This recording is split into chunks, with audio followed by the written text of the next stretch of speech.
আসসালামু আলাইকুম। কেমন আছেন সবাই?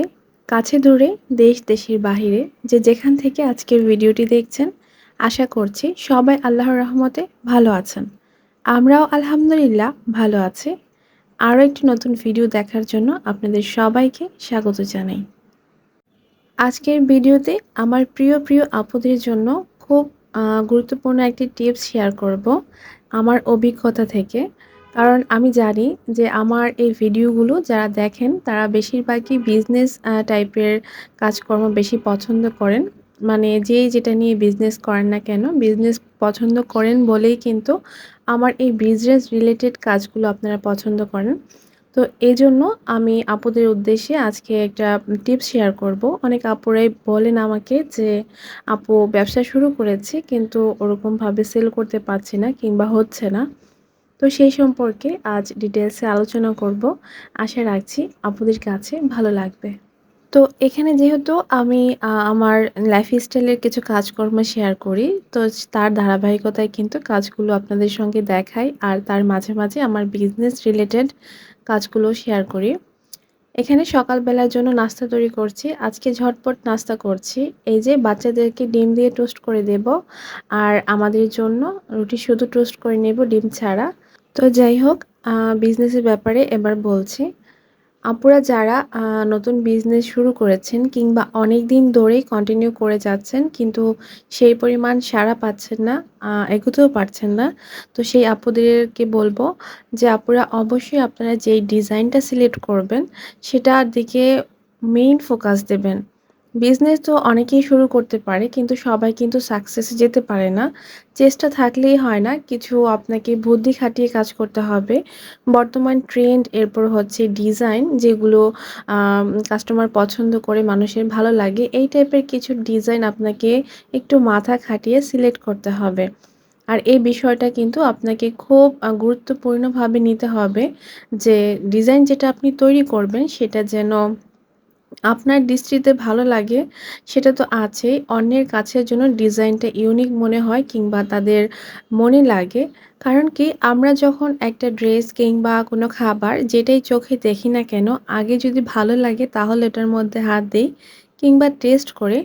তো আসলে এদিকটাও কিন্তু ঠিক সেম এরকমই। আপনার ডিজাইনটা যদি ইউনিক হয়, অনেকেই তো বিজনেস করছে আরও ৮-১০ টা পেজ কিংবা আরও ৮-১০ টা চ্যানেল থেকে যারা দেখছে তাদের কাছে যদি মনে হয় যে না, আপনার চ্যানেলের যেই ডিজাইনগুলো আছে, পেজের যে ডিজাইনগুলো আছে ওগুলো ভালো লাগছে, দেখতে ভালো পছন্দ হচ্ছে, তাহলে কিন্তু আপনাকে অর্ডার করবে, তাই না? কারণ সবাই তো তৈরি করছে আর এই কম্পিটিশনের মধ্যে আপনাকে টিকে থাকতে হলে অ্যাক্টিভিটির পাশাপাশি অবশ্যই আপনাকে ইউনিক সব ডিজাইনের ড্রেস নিতে হবে। আর তবেই কিন্তু আপনি যেমন সাড়া পাবেন ঠিক প্ল্যাটফর্মে টিকেও থাকতে পারবেন। তো এর জন্য আমি মনে করি একটা বিজনেসের বলতে ফেব্রিক আইটেম যেগুলো আছে আমরা নিজেরা ক্রিয়েশন করি। এই টাইপের ক্রিয়েশন ড্রেসের মধ্যে কিন্তু সবচাইতে ইম্পর্টেন্ট ডিজাইন সিলেক্ট করা। ডিজাইনটা যদি আকর্ষণীয় হয়, দেখতে ভালো লাগে, তাহলে কিন্তু কাস্টমার আপনাকে খুঁজবে। আপনার কাস্টমার খুঁজতে হবে না। আপুরা একটু ট্রাই করে দেখবেন, একটু মাথা খাটিয়ে যদি আপনি ডিজাইনগুলো বের করতে পারেন, অনেক সহজেই কিন্তু ডিজাইন বের করা যায়। আর সবাই যদি পারে তাহলে আপনি পারবেন না কেন? আপনিও পারবেন। একটু ব্রেনকে প্রশ্ন করবেন আর নিজের মনকে সাহস দিবেন। তাহলেই কিন্তু দেখবেন ব্রেন খুলে গিয়েছে আর আপনার ডিজাইনগুলো আপনি সেট করতে পারছেন। এটা আসলে কঠিন কিছুই না। জাস্ট নিজের মাইন্ডকে ফ্রেশ রাখবেন আর সাহস রাখবেন, তাহলে কিন্তু পারবেন সুন্দর সব ডিজাইন প্রেজেন্টেশন করতে। আর এটা যদি আপনি একবার করতে পারেন তাহলে দেখবেন আপনার আর পিছন ফিরে তাকাতে হবে না। ডিজাইনই আপনার যে গন্তব্য আছে সেটা সেখানে পৌঁছে দেবে। এখন একটা কথা বলি, আপনি অনেক ভালো কোয়ালিটির কাপড় দিয়েছেন, অনেক ভালো সুতার কাজ করেছেন। কিন্তু কালার কম্বিনেশন এরপর যে কাজটা করেছেন সেটার কম্বিনেশন যদি ভালো না লাগে ইন টোটালি, তাহলে কিন্তু ড্রেসটার আসলে কোনো ভ্যালুই থাকবে না। আপনি যত ভালো কাপড়ই দেন আর যত সুন্দর করে সুন্দর সুতা দিয়ে কাজ করেন না কেন, ওটাকে কিন্তু লুকটাকেও দেখতে হবে। যেমন কোয়ালিটি আপনি কাপড়ে রেখেছেন তেমন কোয়ালিটি আপনার ডিজাইনও থাকতে হবে। তো এটাই আসলে আমি আপনাদেরকে বলতে চাচ্ছিলাম। আশা করছি আপুরা বুঝতে পেরেছেন। আমি আমার সাধ্যমতো চেষ্টা করেছি আপনাদেরকে বোঝানোর। বাকিটা আসলে কতটুকু বোঝাতে পেরেছি সেটা আপনারাই বলতে পারবেন। আর বর্তমানে যেই পেজগুলো আ এইসব ধরনের ড্রেস নিয়ে কাজ করে, আপনি সেদিকেও খেয়াল করবেন। কারণ বাজার আপনাকে দেখতেই হবে। বাজার না দেখলে কিন্তু আপনি আইডিয়া পাবেন না। আর বুঝতে পারবেন না যে এখন কোন ট্রেন্ডের ডিজাইনগুলো চলছে, কোন লেভেলের ডিজাইনগুলো আপনাকে রাখতে হবে আপনি যদি কম্পিটিশনের তালিকায় থাকতে চান তাহলে। তো এজন্য আরকি একটু মাথা খাটালে কিন্তু আপুরা পারবেন ইনশাআল্লাহ। তো যাই হোক, অনেক কথাই বললাম আমি আমার অভিজ্ঞতা থেকে আসলে কাদের কাছে কেমন লেগেছে আমি জানি না। তো এটা হচ্ছে দুপুরের দিক দিয়ে বাচ্চাদেরকে অন্য রুমে ঘুম পাড়িয়ে দিয়েছি, খাওয়া-দাওয়া করিয়ে। আর এখন আমি গোসলের আগে এই কাজটুকু করে নিচ্ছি। এটা আসলে করে করা হয় না। ব্যস্ততায় কিংবা সময়ের সাথে আসলে পেরে ওঠা যায় না। তো যাই হোক, তবুও চেষ্টা করি মাঝে মাঝে এটাকে ক্লিন করার জন্য। অনেক সময় তো এটাকে নামিয়েও ক্লিন করি। আর মাঝে মাঝে এভাবে করেই ক্লিন করে নেই। তো এখন বিকেলের দিক দিয়ে আপনাদের সঙ্গে একটা পিঠার রেসিপি শেয়ার করছি। আর এটা হচ্ছে ঝিনুক কিংবা শামুক পিঠা যে নামে চেনেন।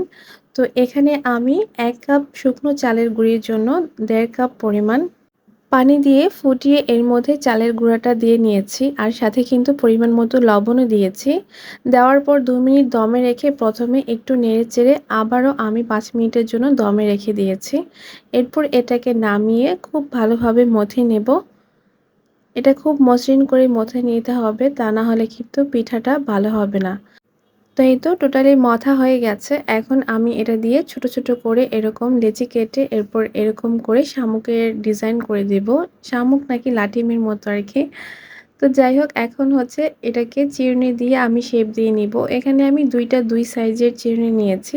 আপনারা চাইলে কিন্তু ১ সাইজের চিরুনি দিয়েও করতে পারেন। তবে অবশ্যই চওড়া টাইপের যে চিরুনিগুলো আছে ওগুলো নিয়ে করবেন। তো আমার কাছে এই ২ টা এক্সট্রা ছিল, এই ২ টাই আমি নিয়ে নিয়েছি।